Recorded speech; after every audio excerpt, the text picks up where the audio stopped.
Aha! I fooled you. I'm relatively on time, or maybe I'm just a little bit early. What's going on, people? How you doing?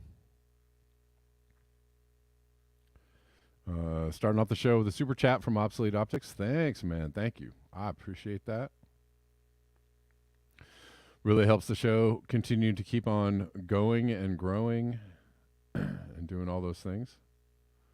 What's up, Rock Finners? I don't know. I need to restart my stream, I guess. Oh, there we go. Sometimes the chat disappears in Rockfin. Anyways, we're live on YouTube, Rockfin, Colin. I'm going to talk about a couple of things today. I was just listening to some good folks talk about, you know, the elites and whatnot and what they're up to, and it's an interesting conversation. And then they steered into climate change, and I was like, oh my god. And then the dumb came out, and they were saying like, everybody who's in Extinction Rebellion or anybody who believes that humans are destroying the planet are in a cult. I was like, all right. And this is what happens when people who are in a cult about a particular subject, not necessarily a cult in general, but they're in a cult mentally about a particular subject. That's what happens. You don't even realize that you are probably the person that's in the cult. But whatever. Everybody's in a cult. Everybody got to choose their cults, right?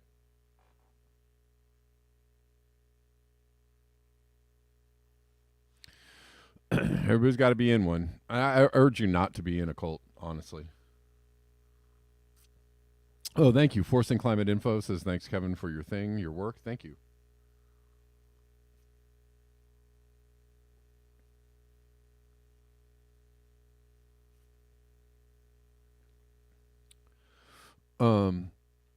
Yeah. Anyways, I just try to not cringe too much. People that have really good ideas and information out there, just stay off the climate change track, Jack. Because god dang it, it's just sounds really dumb. But that's just me. I want to be wrong. I want to be wrong. I want to be so wrong. Can't wait to be wrong. Please tell me I'm wrong. Man, give it to me. All right.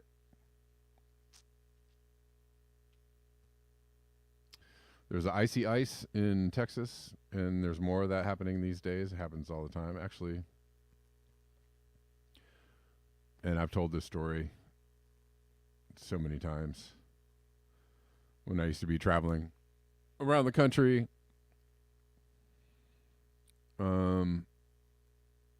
used to never experience the yearly ice storms in Texas, right? I started traveling in 2005, 2006-ish area. I started touring, playing music a lot. And then, I don't know, in the last, I want to say the last 6, 7-ish years that I was touring, every time I would go through Texas in the wintertime, it was a regular occurrence. All of a sudden it was like, oh, we get ice storms. And then they would always say the same thing. Well, we don't know how to handle this. I was like, you had ice storms for the last 4 years. You better figure it out. And then you have ice storms again this year, and then the next year, and then the next year. And then it's just a frequent thing now.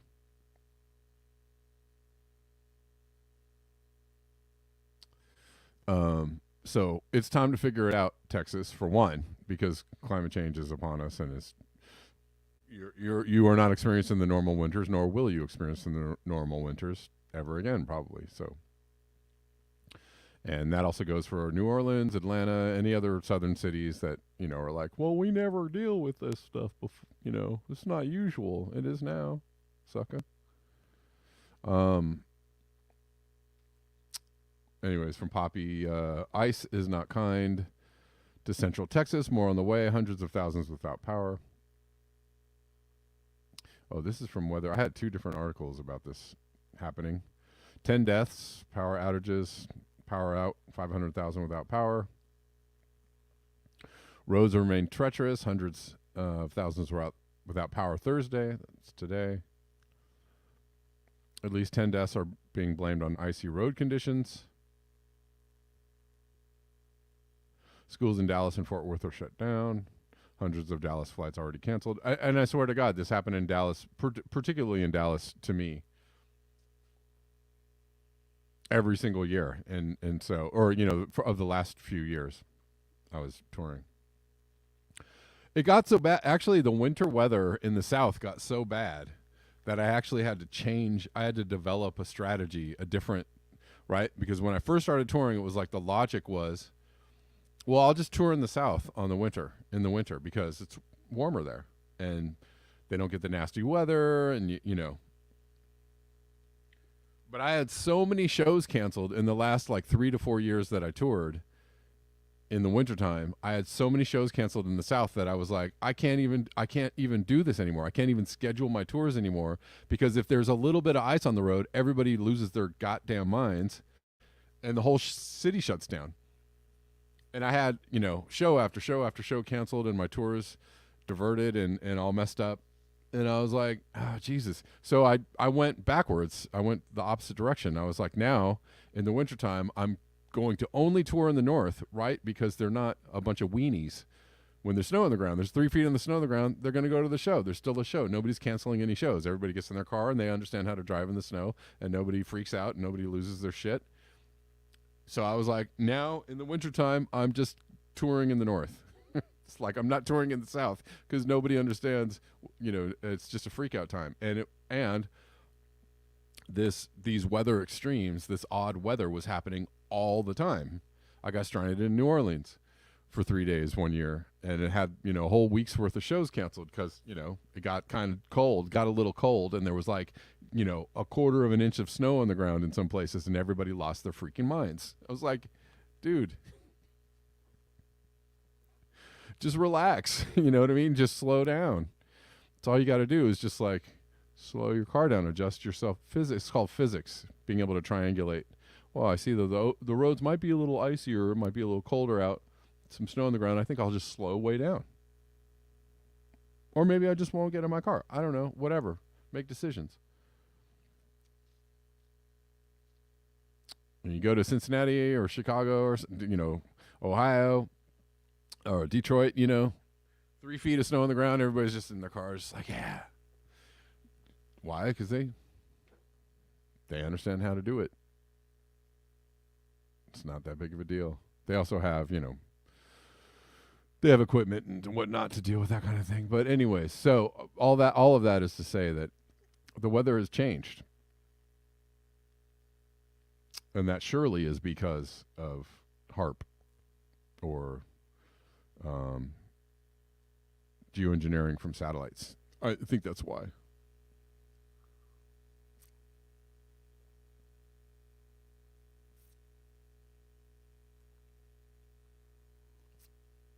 Yeah, you're right, Poppy. No way to treat the roads. And well, but if you have ice every year, you should probably, after about 5 or 6 years, you probably should go. I mean, I understand, there's a lot of politicians in Texas that are probably like, climate change is not real. But if if the politicians in Texas were like, oh, I see this is a trend line and I can follow the trend line and I understand now, I understand some basic climate science. And the trend line could be because the climate has changed and probably changed forever. And so maybe we should get these trucks and the salt and all that good stuff and just plan on this happening every year. And, right now that we understand what's going on, now that we have basic physics in our brains, But that's also a misinformation campaign. That's the fault of a misinformation campaign. So you can't really fault people too much. Maybe a little bit. But also people that there's also people all over the place saying if you believe in climate change, you're in a cult. So there's also that. That's not how the people that are supposed to be telling you the truth are telling you that you're in a cult if you believe in cult. So there's also that, which is not helpful. Which is not helpful. Misinformation everywhere, right?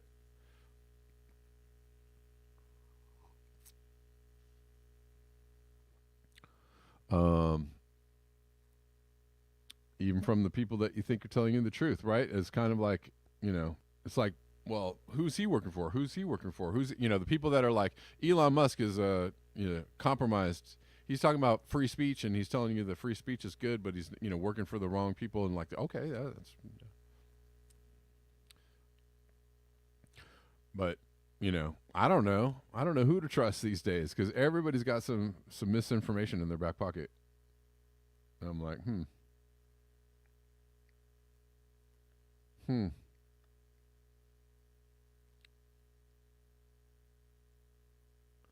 Poppy says maybe it's cheaper to just shut down for a few days instead of buying a fleet of trucks across the state. Yeah, I mean, yeah. I mean, I'm all for the less infrastructure answer. Sure. Yeah, and I've told this story a million times too. One of the icings on the cake. The icings on the cake. Did you get that? Was when I was stuck on a bus for 16 hours. I took a bus from Oklahoma to Dallas. I was trying to catch a flight home, but flying out of Dallas. I think I was supposed to play a show and then the next day catch a flight. So I was trying to take a bus to Dallas to play the show and catch a flight. And I got stuck on a bus in northern Texas for 16 goddamn hours because everything was iced up and everything shut down. And everyone was like, oh, we don't know what to do. And I was like, God damn it. I escaped the bus with another guy.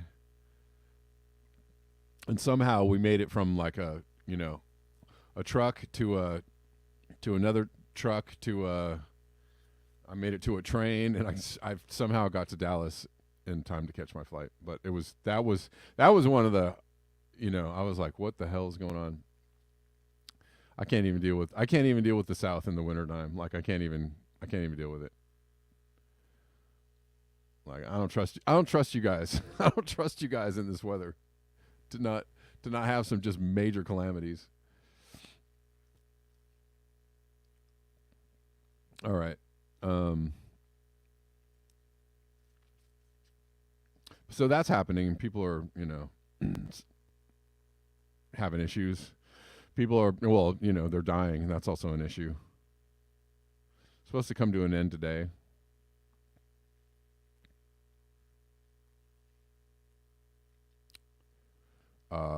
700 flights were canceled in addition to 2,300.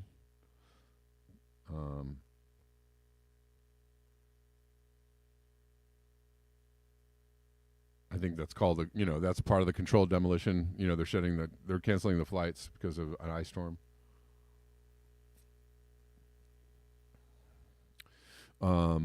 Anyways, the weather phenomenon was caused by an Arctic cold frontal passage making its way south. That's called the polar vortex or the shredded jet stream,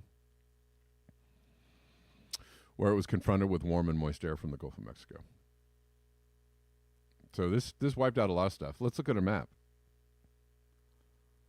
of what this looks like and why this is happening. Judy Truitt says my ex's flight from Key West to El Paso was delayed for 4 hours because of the ice. Dang.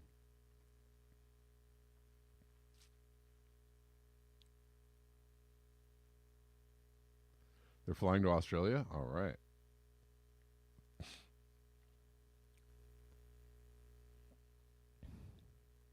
Anyways, this is temperature anomalies. Oops.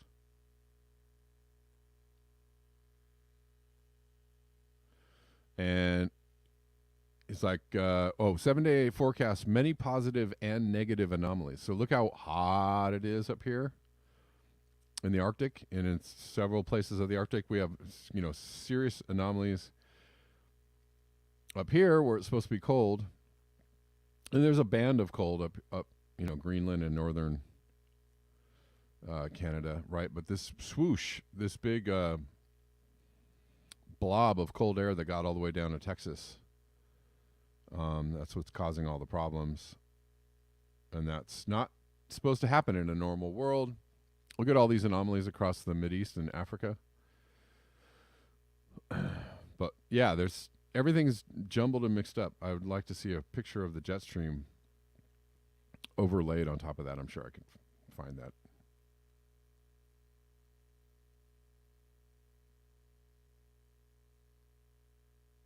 Oh, Kelly's doing a story on the Cop City thing. That's cool. Yeah, that's a crazy story.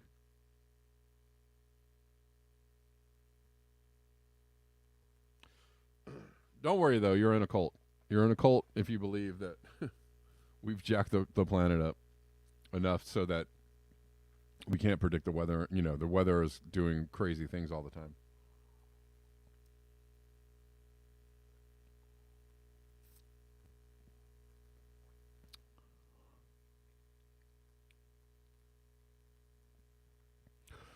Professor Will Steffen died. I don't know who Will Steffen is. I'm sorry that I don't. That sucks.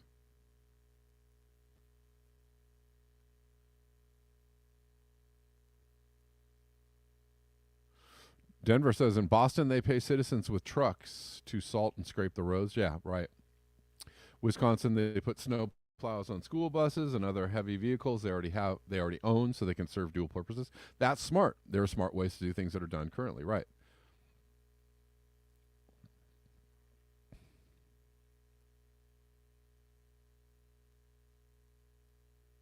Oh, and ask and you shall receive, I guess.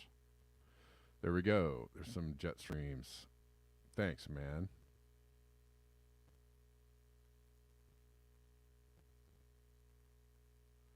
Where is it?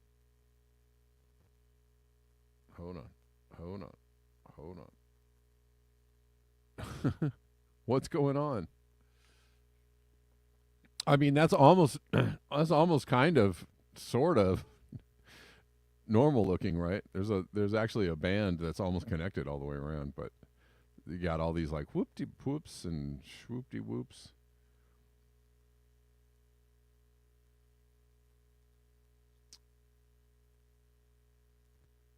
Max RJ says yes, they're charging.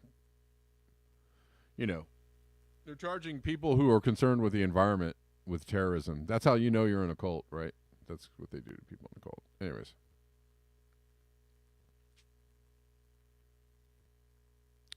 Thanks, Osama, for that.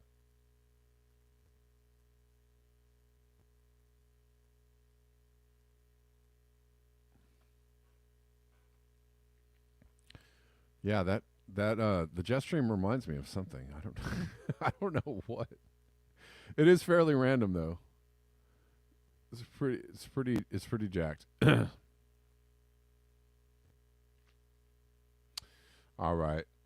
What else have we got going on here?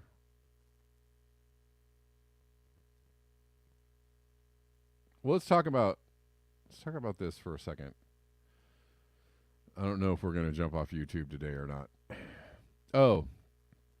Well, while we're here, I haven't read something from Michael Campy in a while. You guys want to hear something from Michael Campy?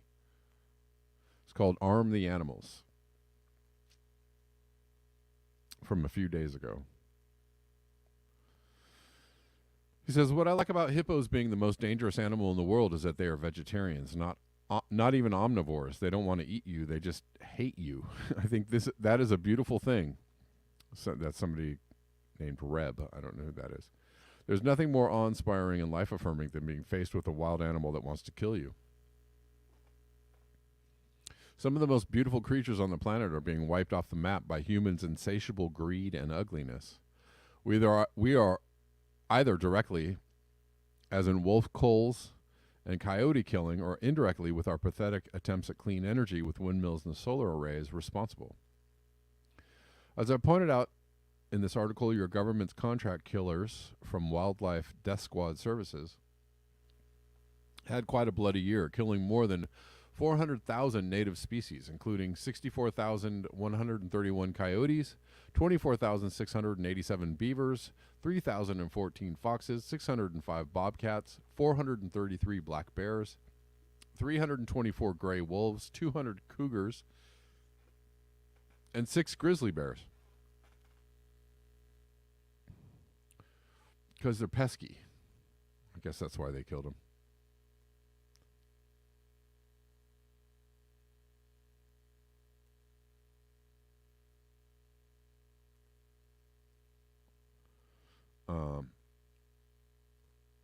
In addition to the Altamont Pass wind farm, which annually kills over 100 golden eagles, 380 burrowing owls, 300 red-tailed hawks, and 333 American kestrels each year, as well as the Ivanpah solar plant in the Mojave Desert, which kills 28,000 birds each year, about one every 2 minutes, according to the U.S. Fish and Wildlife Service. When the Thomas Fire roared through Ventura and Santa Barbara counties, scorching 281,000 acres, it left a huge burn scar and destroyed over 1,063 structures, most of which were homes, before the fire was finally extinguished on January 12, 2018. The Thomas Fire was almost immediately followed by massive mudslides in Montecito, triggered by a combination of heavy rainfall and the fire-denuded landscape. That's where the weather extremes really jack things up. The fire had burned so intensely that the soil of the affected area was turned into a dense, water-repellent surface. On January 9th, 2018, massive flows of mud and debris traveling at 20 miles per hour demolished homes and businesses in the area. Over 400 homes were damaged or destroyed, and 21 people were killed. The mudslides also barricaded U.S. Highway 101 for 10 days, restricting access for business owners, employees, residents, customers traveling in or out of the area. I remember hearing lots of stories about how the community gathered together to help and support each other, stories of kindness and compassion. I do not remember ever hearing about the tens of thousands of non-humans that were killed and displaced when they put the houses there in the first place. There were no stories about the community gathering together in kindness and compassion to help them. There were just collateral damage on our continued attack on the natural world.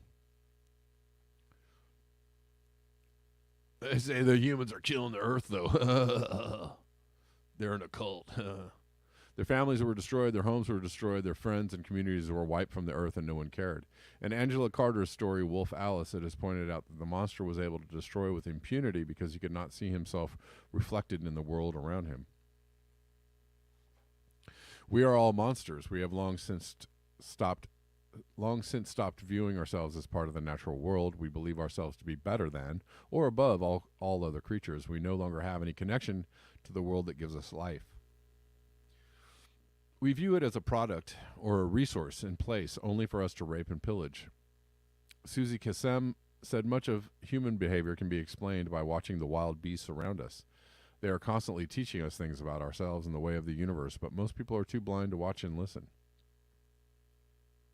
We no longer have the capacity to learn from the natural world, so instead of reconnecting, we kill it. That is our way. We have seen that play out on so many stages in the last few years, an unquenchable thirst to destroy anything and everything that has the audacity to stand in the path of our greed and hatred. We are hopelessly lost, and there is no map. There are no guideposts. There are no roads that will bring us back. We wander aimlessly with our eyes closed and our clumsy steps crushing the world under us. And now the natural world, which might have at one time saved us, is turning against us, its tolerance for our indiscretion exhausted, its patience stretched and finally broken. It has given up on us. Like a parent who tires of a child that continues to misbehave. Nature will show us the true meaning of tough love, and it will not be pretty, because nature's version is that of a vengeful God who will not ask nor give quarter. Nature's tough love will bring us to our knees and then shoot us in the back of the head. Yikes. That is... Come on, nature. Why you got to do that? Maybe in the last moments we will finally realize what we have done, but it will no longer matter. All right. Hope you all enjoyed that. It's from Michael Campy, called "Arm the Animals." Thanks for sending that, Michael. I appreciate it.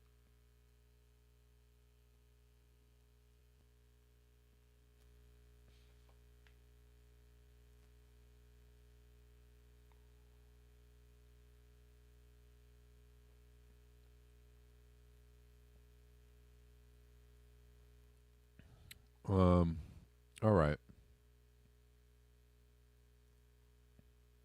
All right, let's talk about this for a second before we jump off of YouTube. Oh, hold on. I'm going to take a call from Phantomas. What's up, Phantomas? How you doing? Hold on. All right. Gotcha. Okay. Good afternoon.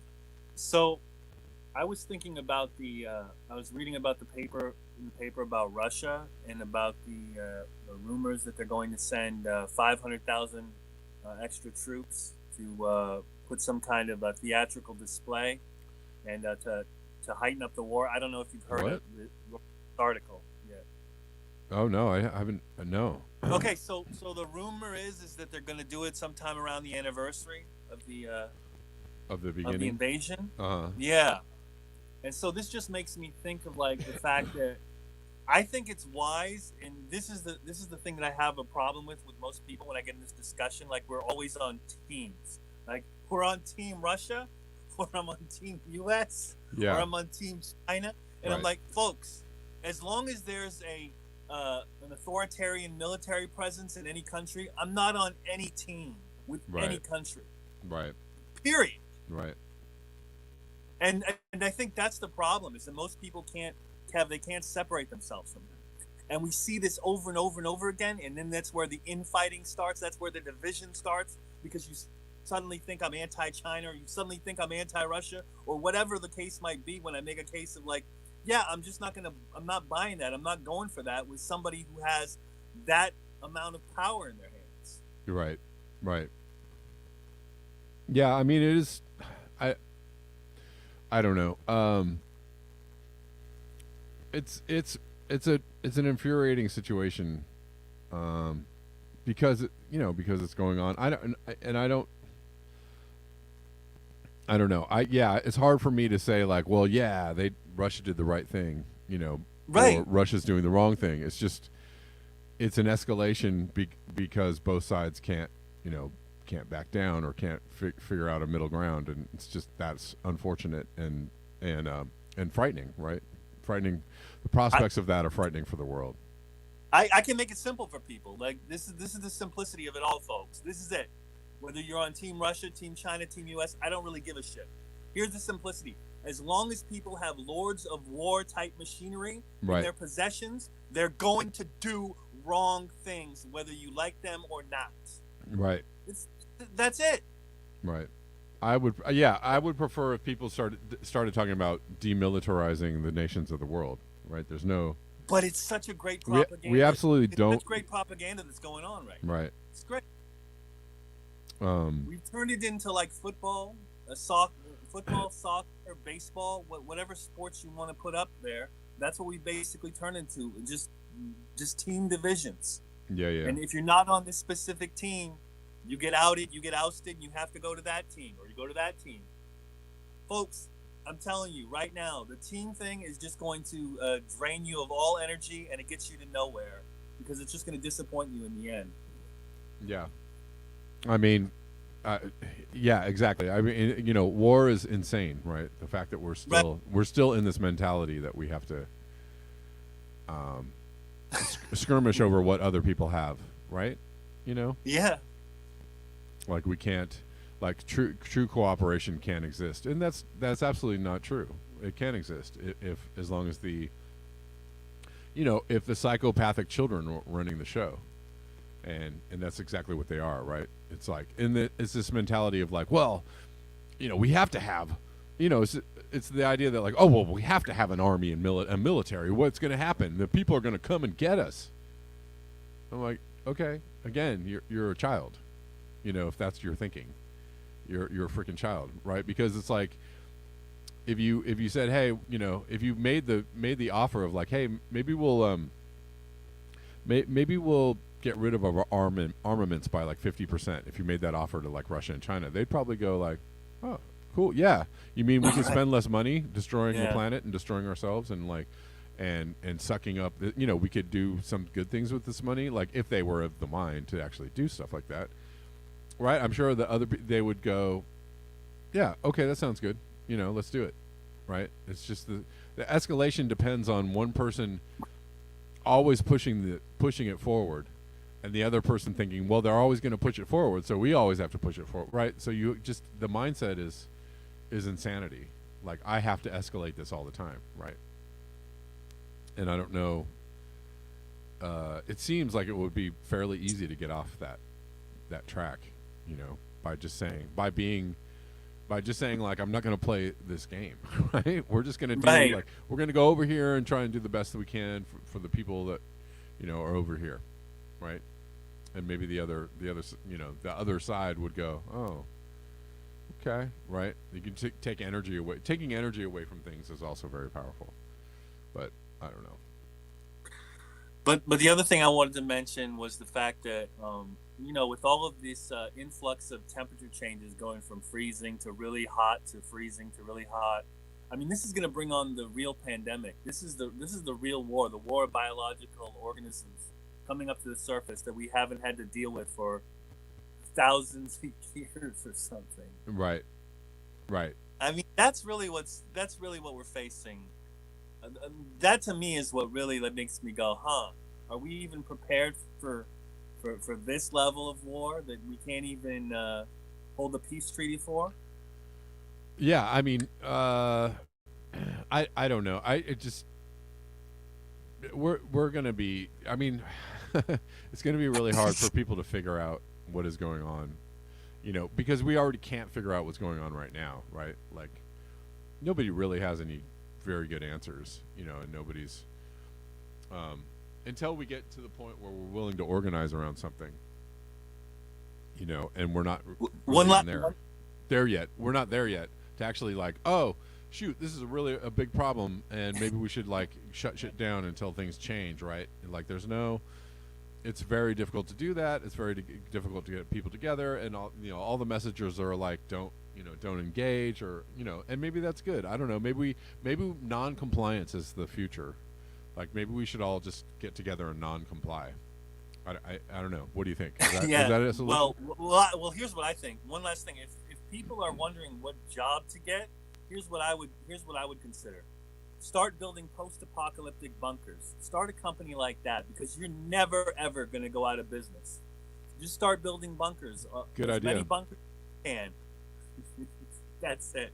Okay, Kevin. All right. That's all I got today. Well, it's a big business is selling preppers, goodies. Yeah, I mean, that's why I brought That's it up. that's a huge business, guys. The end of the world's on the way. Everyone's like, yeah, I got to get my stuff. You know what I mean? Like, everybody, there's so many channels out there that is their main marketing push. Is like, you got all your food, you got all your stuff, you got your prepper goods. Start learning welding to build your post-apocalyptic bunkers now. Do it today. Yes. All right. All right, Kevin. Later. Thanks. Yeah. All right. Let's see.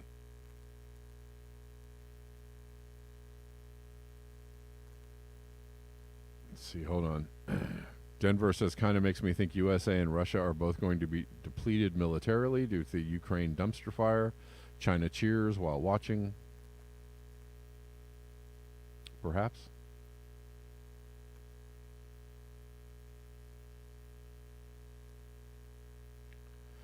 I mean, it's a likely outcome.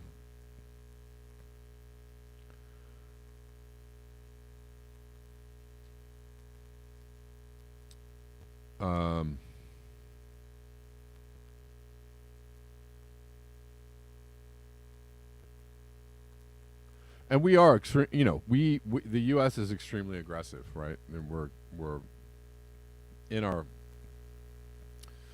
we set up scenarios where we are somehow defending against the bad people, but we are we make things happen so that we have to, I guess we got to go in there and get those weapons of mass destruction, right?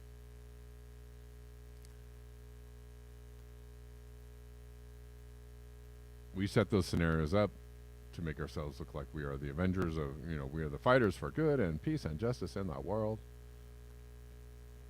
And nobody else sees it that way. Nobody else in the rest of the planet sees, really sees us in the way that we see us, right? They're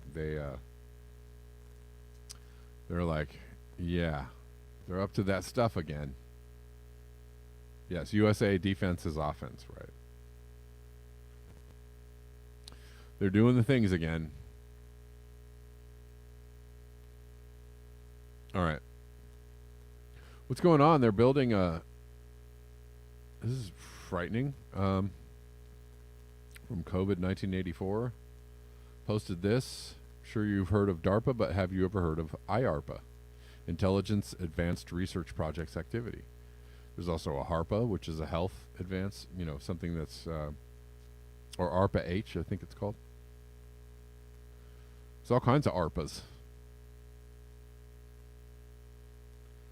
Anyways, let's read this. Sprawling U.S. intel project to improve long-distance biometrics on college campus. And this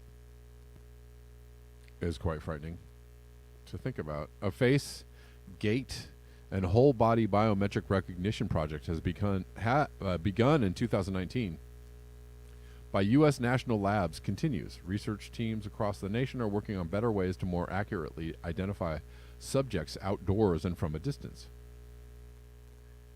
The latest news comes from a community college, College of DuPage, west of Chicago. Scientists from the Oak Ridge National Lab have been working with school volunteers for the last month. Students were given play money and told to move around as naturally as possible, visiting a faux bank, eating a snack, and rearranging the contents of a car, according to College of DuPage marketing material. The project, known as BRIAR, or Biometric Recognition and Identification at Altitude and Range, is supposed to come up with better situational awareness for United States intelligence agencies and the military. So what we need is more military readiness. The boost in awareness at up to 300 meters or 900 feet could be used by snipers. BRIAR is managed by the Intelligence Advanced Research Projects Activity, or IARPA, and includes tests involving cameras posted high in the air and on drones to find ways of seeing through the wavering effect of air turbulence. Oak Ridge scientists are part of a nationwide set of BRIAR projects overseen by the National Institute of Standards and Technology, NIST, our old friends at NIST, we love them, and the Army Combat Capabilities Development Command C5ISR Center, okay, and the Research and Technology Integration Directorate.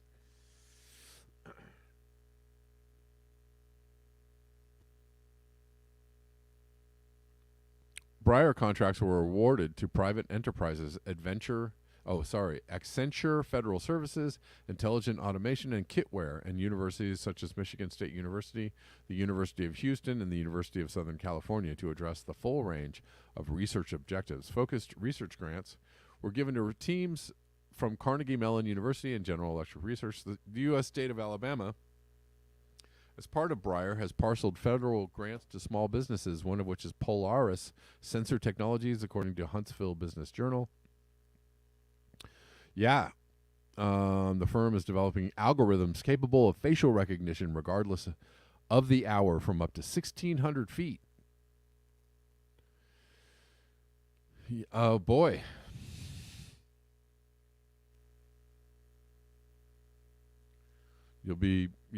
You'll be tracked everywhere you go in no time. I think it's already happening, by the way. I think it's already happening. I mean, I don't think. I know. I know this. And I know this.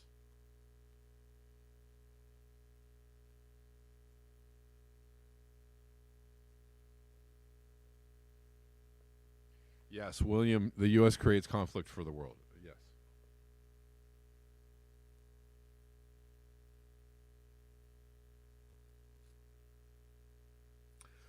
Indeed. And just to go back to COVID 1984. The government agency. So they're developing this across college campuses.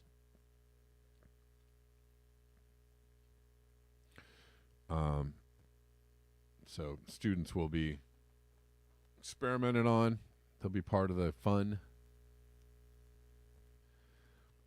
And then everybody will be able to be tracked and traced everywhere they go all the time. And that'll be great. Life will be grand. Let's check on the coffees real quick. buymeacoffee.com/blackbearnews. Don't have any coffees as of yet today, or Rockfin tips as of yet today, but always a good way to support the channel. Also, thank you for my Patreon subscribers. I appreciate you all. Bella says, politics is the entertainment arm of the military-industrial complex. Frank Zappa.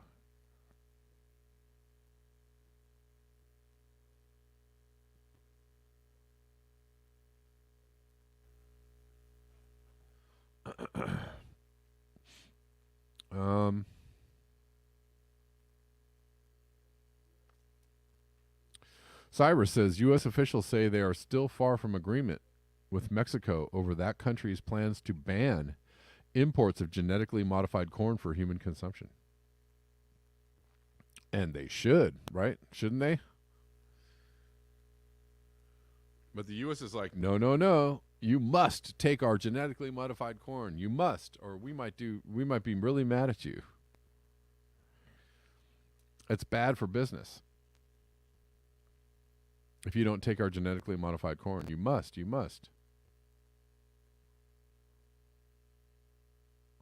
Denver says politics is Hollywood for ugly people. That's funny.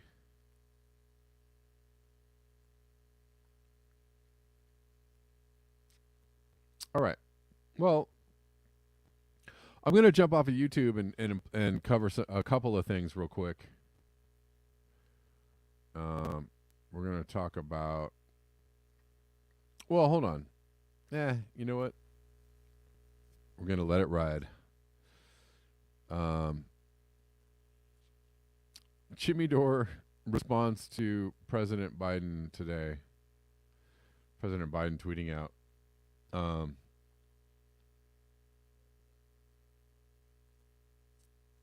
President Biden tweeted out, you shouldn't have to pay an extra $50 to sit next to your child on a plane. Pay a surprise resort fee for a hotel stay. Pay $200 to terminate your cable plan, or pay huge service fees to buy concert tickets. Well, yeah. It's time for Congress to pass the Junk Fee Prevention Act. Well, do you think this is actually going to happen? For one. And boy, is this an important subject for people around the world, or people in the United States, right? People are really sitting up nights. It sucks. These things suck. And I want them to go away.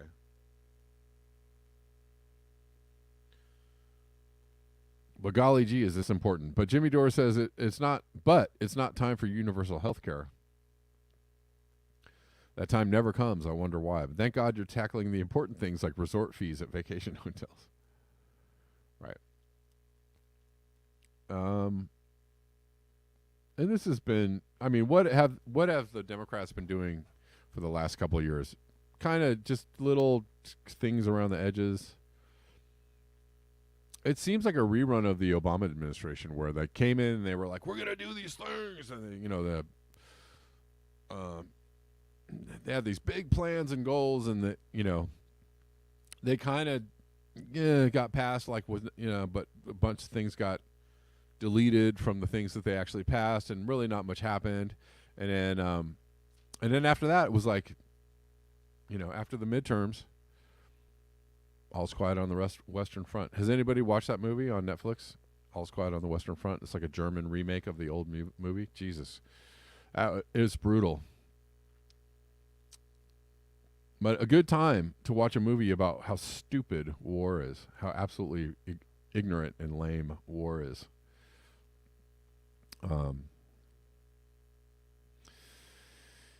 It's frustrating. Anyways, but a good movie nonetheless, but very hard to watch because just brutality.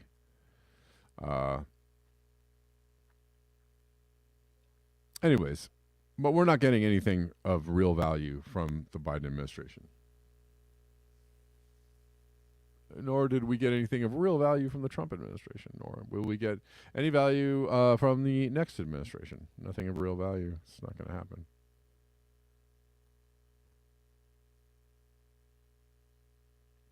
Forcing Climate Info says, I have free hospital bills here. Don't rub it in, man. Exactly, right? And some places in the world, in fact, a lot of places in the world, they actually take care of you. They give you, medicines and health care for free, as if that might be a human right. But I don't want the government having any part of my health care. We can't have it because the government's going to be running it. Jesus Christ. Jesus effing Christ. I think the free market will take care of people. Yeah, yeah, sure. Free market's taking care of them right now, buddy. People are so fucking ignorant. Jesus Christ. Okay, what's up, William? How you doing? Oh, sorry. I got it. You're on. Sorry. Check. Sorry for my cussing. I just got a little. Hear me? Yeah, I can hear you. Good. Well, hold on, William. Hold on. All right. Now I can hear you. Good. I think so. Check. Can you hear? Yes. Gotcha. You're in. Yeah, free market. When the Princeton Northwestern study tells us, Professor Gillis and Page, that last 20 years studied, well, over the 20-year period, our vote doesn't matter. It's a real free market. Yeah, that's right. Because the lobbyists and Kate, there's no revolving door. No, it's a free market. Never mind. We must be delusional and bipolar with grandiosity complex, all of us who see it otherwise. Right. I mean, holy shit.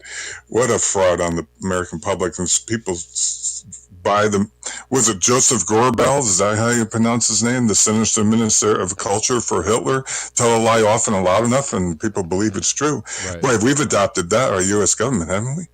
And it works. It totally works. Yeah. Hey, it worked. Hey, of course, we developed it way back in the early 1900s with the Federal Reserve and the banksters.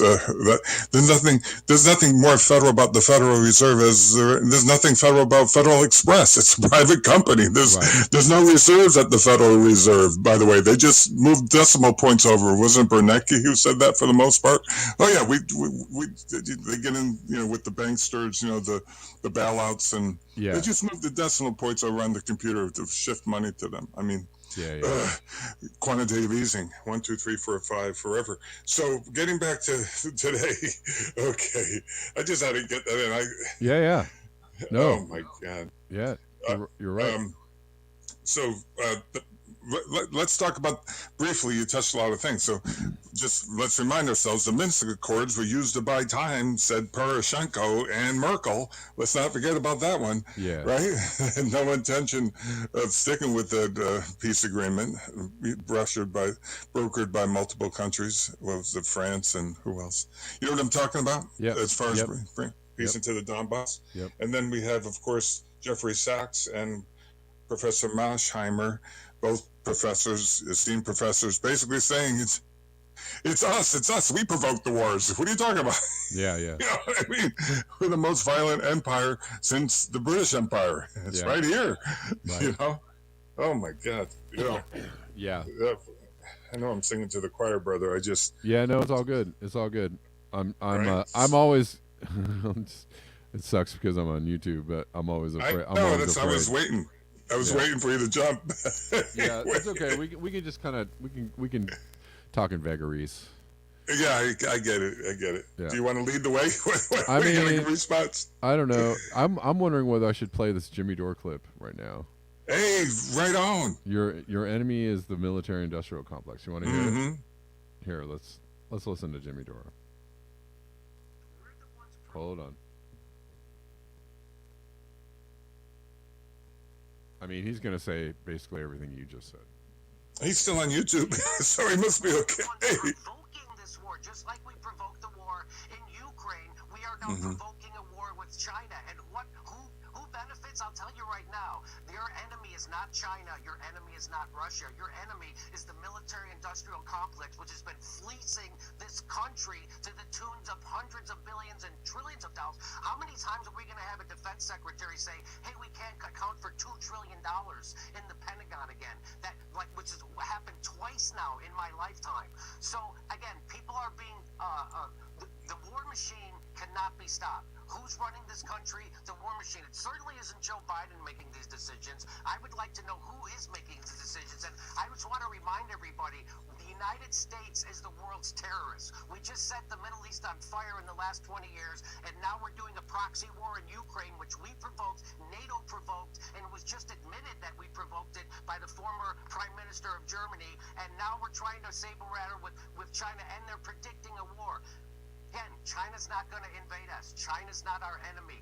We might have an economic war. That's what these are. These are economic wars. These are wars in Ukraine, it's about liquefied natural gas and making sure Germany and Russia never come together because we fear Russia's natural resources and manpower, and we fear them getting together with Germany with their technology and their capital. And so that's why we blew up the Nord Stream pipeline. That's why we're doing the Ukraine war. This is all about hegemony, imperialism, and economics. And if there's a Marine somewhere, it's there because they're about to steal some natural resources from another country. As everybody's screaming about what a bad guy Putin is for invading Ukraine, the United States is currently occupying a third of Syria. And which third is that? It's the third that has the oil. And how do I know we're there to steal their oil? Because the President of the United States said so.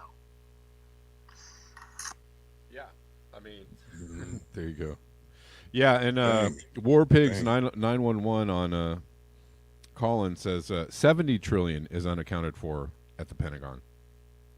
Yes, I understand that. Yeah, it's a whole lot. Well, they just keep pumping out numbers, but it was the first 2 trillion, that Donald Rumsfeld talked about, way back over 20 years ago, and then over the next decade or so, they kept going. Well, actually, now it's 10 trillion, and then now it's they kept adding numbers to it, and we don't know where it all goes, and we have no auditing things in place, and sorry, and we're not going to really get the real numbers ever. I don't know if we ever will, they don't want they don't want anybody to get the real numbers.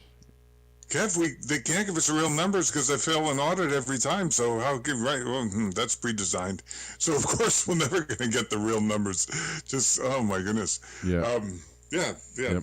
Thank you for sharing that. Now I heard the 35 trillion, and I said to myself, well, if they're admitting the 35 trillion, could be double or triple that. Only God knows. You know what I mean? Right. Well, I mean, who's very Catherine Austin Fitts. I don't know if you listen to her.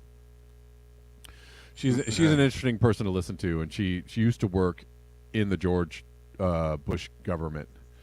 She worked for HUD, and she realized that they're just everything, not just the military, but quite a few of the departments are just kind of money laundering schemes, right? And they're just sucking up all this money, and right, they're kind of doing some. You kind of get a couple things for your dollars, but a lot of the money is just being siphoned away, and so there's just black hole, black budget, whatever you want to call it, where all this money goes, and she actually thinks that there's an entire other civilization that's being funded by all of this money that's being drained out. $70 trillion is a lot of money. Catherine Austin Fitts, you should go check her out. She's an interesting character. And she has some interesting ideas, and she came to all these conclusions from she was working in the government. She was high up in the HUD, Wow. Yeah. During the George Bush administration, and so I think she ended up being a whistleblower and suing the government, and she had a big legal tussle with them, and then. It got, that, I guess that was when she was, red pilled or whatever you want to call it. Yeah, of course. it reminds me of a woman who was working back channel for the CIA, Susan Lindauer. She wrote a book, Extreme Prejudice, where um, she claimed that she was working back channel. The Iraqis wanted nothing to do with any invasion or with they were trying to cooperate. They were like, what? You know, we're not having nothing to do with 9/11. You know, Yeah. and there were no Iraqi hijackers, by the way, if you believe the hijack story anyway. There were 15 Saudis and 2 United Emirates, 1. Well, that's not weird at all. Lebanese. That's not weird at all, right? That's not Right? weird No, at all. not weird at all. No. Go ahead. I was just going to read something from Miss Elise says, I don't give to international aid agencies for the reason of money being stolen. Right. I don't give to anybody anymore. I mean, unless it's a direct donation to like somebody that I know, right? And it's through like Cash App or PayPal or something like that, or like I don't. If somebody sends me an email for some organization for money, I mean, I don't give to Greenpeace. I don't give to any of those people, or World Wildlife Fund or whatever. I don't give to. I don't give to anybody like that, you know. Like the only thing I give to is like boots on the ground, people who are asking for donations to actually, you know, and they're actually doing places. She says Miss Elise says local places like food banks. I try to help. Yeah, sure. Sorry about that. The interruption there, William. No, I don't. I just want to touch up a couple more things on you getting towards the end here. Yeah. The polar vortex wobble, warming temperatures creates the weakening of the jet stream. We get the polar vortex wobble, these drops of cold temperatures into Texas. This is just the beginning. Yeah. Of course, you know about that. There's an article in the live chat there I put in then regarding, we had Teller in 1959 meeting at Columbia University. He was a scientist, Edward Teller, who spoke for the oil industry and was describing how global warming was going to ensue if we kept our carbon dioxide, emissions due to fossil fuel burning up at this rate. And so that then I jumped down to, Newsweek just had a breaking, Jimmy Dore covered. Did you see that piece Jimmy Dore covered on Newsweek on the capitulation or admission about the mistakes made during COVID? And I don't know if you follow. No, yes. wait, hold on. At the very end or the very beginning, however you want to see it. You know. Did you post it? Did you post it? Yeah, I did. Hold on. Yeah, scroll down. It's the first article I put in. Oh. All right.